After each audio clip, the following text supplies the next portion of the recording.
Dan, I would really like to know whether God exists, and I've been asking a lot of smart people questions about God and about the arguments here and all that. And most of the people who don't believe in God would seek to attack and undermine the arguments of those who do. Fine. I'd like to flip that around and say, what are the affirmative arguments for non-belief or for atheism? Well, I think the first one, it simply has to be, this is the way naturalism always argues. I mean, the burden of proof is sort of on the other side. Don't multiply entities beyond necessity. So the main reason for atheism is, what for? What do we need God for? Especially since we've got a surfeit of reasons for seeing why, in the absence of a God, we would nevertheless believe in God. I mean, there's plenty of natural arguments explaining why this false belief would arise. So we don't have the puzzle of, gosh, you know, where there's smoke, there's fire, where there's so much belief that God must exist. No, I think we can just set that aside. So now as neutral. As neutral, yeah. So that cuts no real ice here. So now the question is, if there's no positive argument for the existence of God, then we should just assume there isn't one. For the same reason, we should assume that there isn't a Gog. What's Gog? Well, it's a sphere of copper 2 miles in diameter with the word Gog stamped on it, and it's outside the light cone. So we can never see it.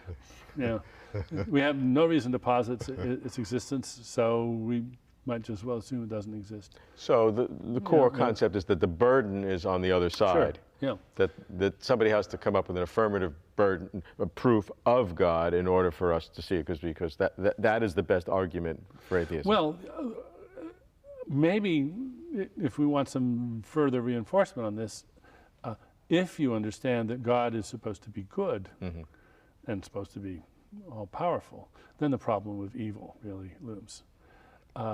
And evil is everywhere, and it's not just evil so that we can be heroes and triumph over evil. That makes a good story, and it makes our lives more exciting and all that.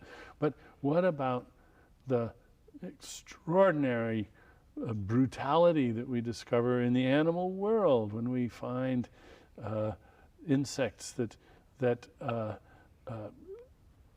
sort of hypnotize their prey and then burrow inside and lay their eggs, and then the eggs eat them out from the inside while they're still alive. There's all sorts of gruesome tales of this sort that we could tell about things that, as were animals, do to each other. And why would a good God allow such horrible things to go on? I think that evil is, you can't explain it away, and it doesn't have, as it were, a dramatic purpose. Well, it exists because it can. The argument that you know is that evil is divided into two parts, the moral evil and the natural evil, according to certain theologians, and the moral evil is to enable some kind of free will. There's a lot of different complications, but the free will defense is generally the one given there. Natural evil is harder for them to deal with, granted, because that there's no free will involved, so nobody cares about the human spirit or whatever. And there are a bunch of arguments that the probabilistic world and things have to go that way. And well, those do strike me as, from hunger, fairly desperate arguments. We have to remember that the idea that God is good is a fairly recent domestication of religion. There were plenty of bad gods in the early days, and this is a recent refinement.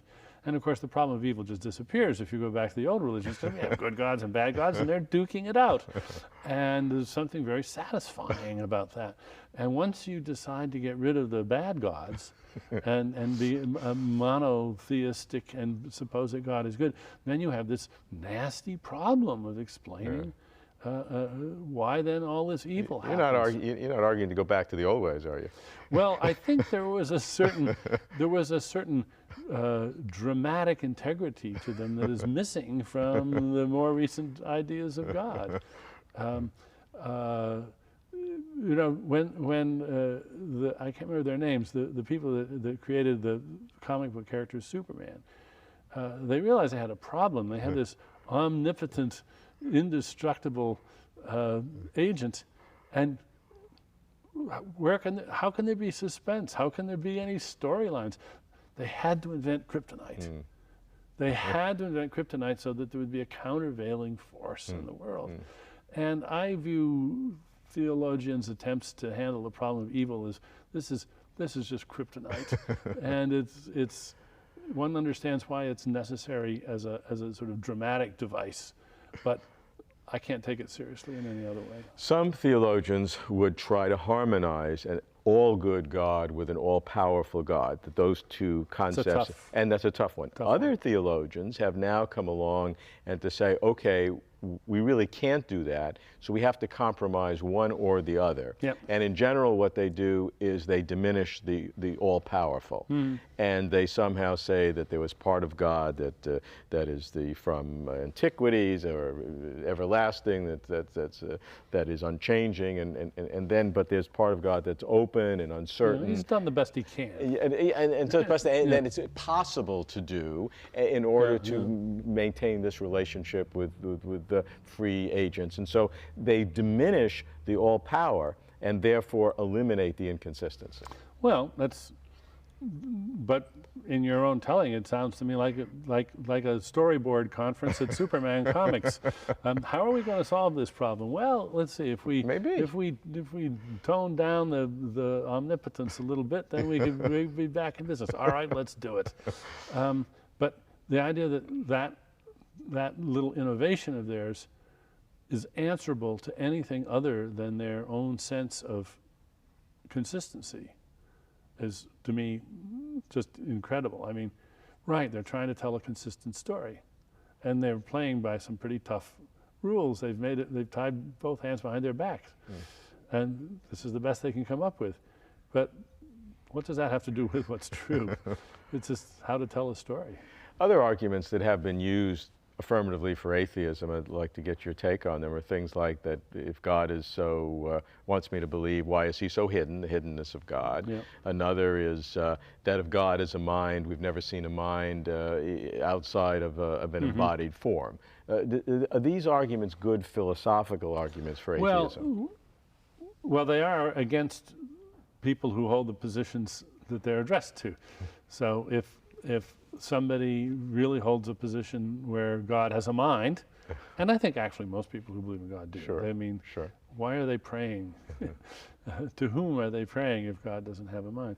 Then I think they're legitimate arguments. What we have to face, though, is that there's a sort of shell game. Can I not mean that disparagingly? Yes, I suppose. In the neutral sense, there's a shell game in which people who believe in God use richly personal language to talk about God, and when you say, wait a minute, and you start criticizing or asking them questions about, oh, we didn't mean anything as crass as that. No, God doesn't have hands, doesn't have fingernails, doesn't have eyes, but he sees us. Yeah. Well, in what sense? Oh, don't ask these questions. And so they back off from the inconsistencies to a God which ends up being an incomprehensible spirit of goodness. Do I believe in an incomprehensible spirit of goodness? I don't know, maybe. Wouldn't pray to it. It wouldn't be he. And maybe there's an incomprehensible spirit of badness too, and don't see any reason to believe in it, but if you do, then at least you maybe find a consistent position.